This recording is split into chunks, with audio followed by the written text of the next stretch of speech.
xibaar yu wér te wóor ca tàng ba abonnez-vous pour ngeen di mën di jot suñuy vidéo. daleen ak jàmm seen chaîne bi di Buzz 221 HD kii di Cheikh Bara Ndiaye di akub chroniqueur bu kenn dootu présenté ci réew mi di Sénégal démb fësal na ay kàddu daal di koy jëmale ci stratégie politique bi nga xam ne moom la son excellence président Bassirou Diomaye Diakhar Faye nekk di établir ngir daal di écarter définitivement premier ministre bii di Ousmane Sonko ngir ñu daal di taxalikoo ba faw si li ni mel buñ sukkandikoo ci kii di Cheikh Bara Mbacké ne yàgg na lool ba kii di son excellence président Bassirou Diomaye Diakhar Faye gëjee jël téléphone am daal di oo premier ministre bii di Ousmane Sonko ne kii di Bassirou Diomaye Diakhar Faye oowatul Ousmane Sonko téléphone waaye ne son excellence président Bassirou Diomaye Diakhar Faye actuellement daal dinay jël noonu Ousmane Sonko yépp daal di fexe ñooñu daal di koy wër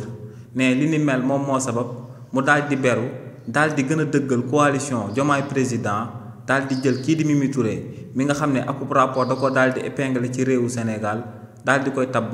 ci kaw coalition boobee waaye tamit ne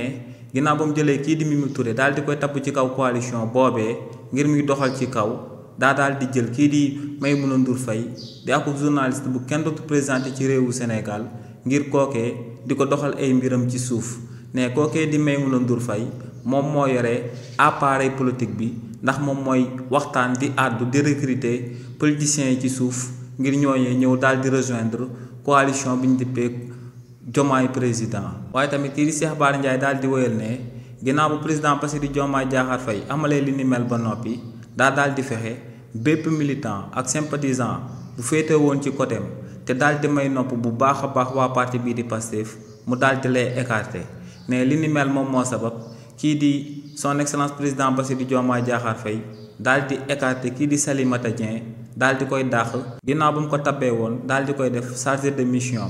waaye tamit ne li ni mel moom moo sabab kii di son excellence président Bassirou Diomaye Diakhar Faye jëloon ndogal daal di dàq kii di Pape Madane Ndour mi nga xam ne moom moo nekkoon kolam te ne kii di Salimata Dieng ak kii di Pape Madane Ndour ginnaaw ba kii di président Bassirou Diomaye Diakhar Faye di leen daan dàq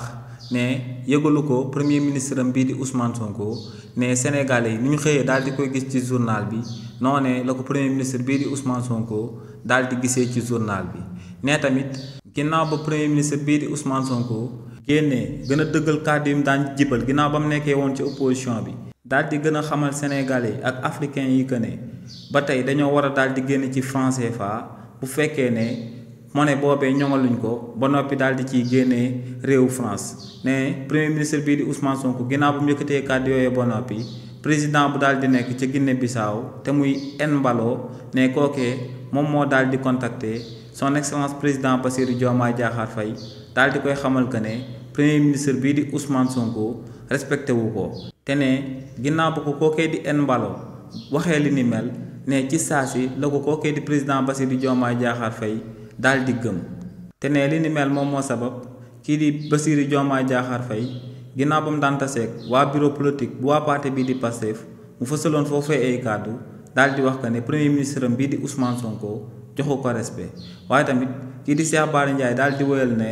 son excellence président Bassirou Diomaye Diakhar Faye ci élection locale yi ñu na ma daal di amal ci réewu Sénégal en 2026 ne kookee lu mu na ma amal moom mooy jéem a écarter waa parti bii di Pastef ba noppi daal di samp coalition bi ñu dippee Diomaye président ne kookee di son excellence président Bassirou Diomaye Diakhar Faye ci élection locale yi na ma daal di amal dafa bëgg a dëggal boppam daal di ànd ak ñi nga xam ne ñoom ñooy noonu Pastef te ne si li ni mel son excellence président Bassirou Diomaye Diakhar Faye kum na ma daal di samp daal di koy def maire Dakar du kenn ku dul Bamba Fall ne kookee la bëgg a daal di jiital ci coalition boobee di Diomaye président ne tamit kii di Pape Malick Ndour mi nga xam ne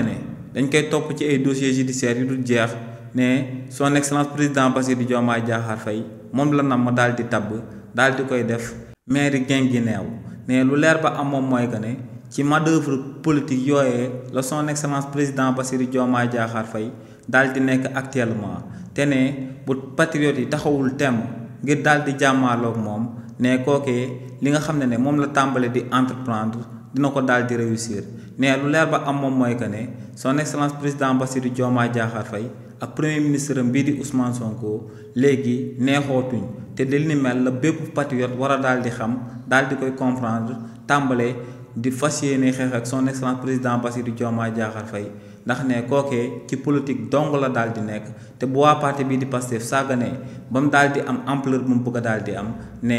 waa parti bii di Pastef yépp lay jël daal di leen di faagaagal. xibaar yu wér te wóor ca tàng tàng ba abonnez-vous pour ngeen di mën di jot suñuy vidéo